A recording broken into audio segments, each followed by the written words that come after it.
Hello guys and welcome to another episode of German Explained. I'm glad you found my channel. Before we start, I just want to say, try to make the most of this video. Grab a coffee, get your notebook ready and make your German learning as fun as possible, okay? Okay. This video is the first part of an ongoing series about German prefixes and suffixes.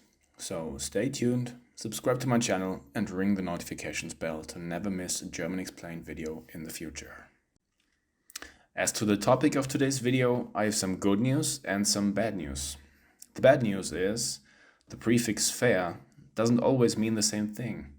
But the good news is, once you get the basic concept behind it, you will understand what it means and what it does 95% of the time. I promise. So, what is this basic concept behind it?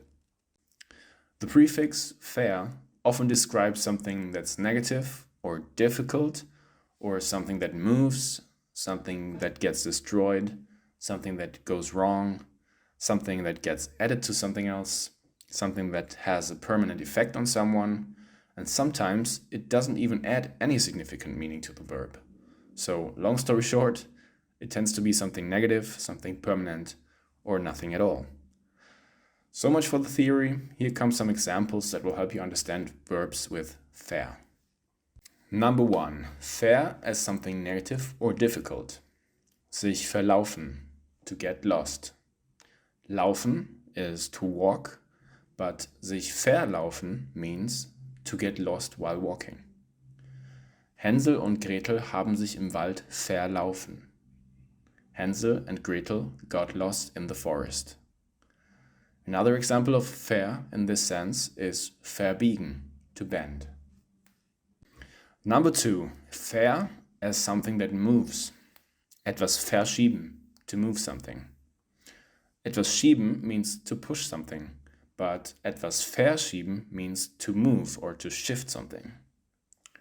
Mit der Maus können Sie die Symbole auf dem Desktop verschieben. You can move the symbols on the desktop with the mouse. Another example of ver in this sense is verlassen, to leave. Number 3.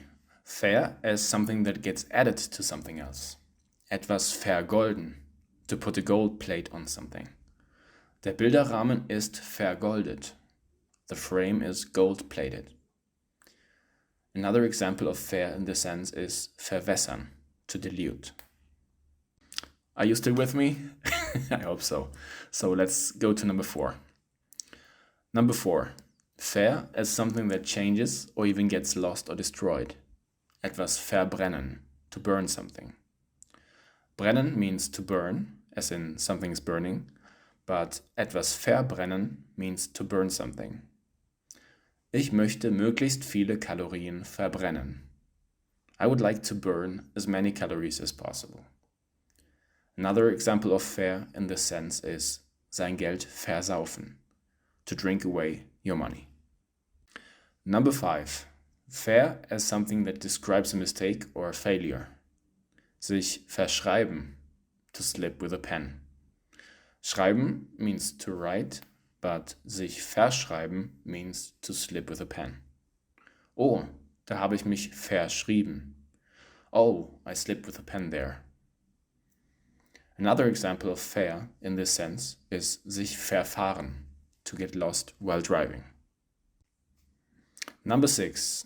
Ver as in a significant change or something permanent. Sich verlieben, to fall in love. Daphne hat sich in Florian verliebt.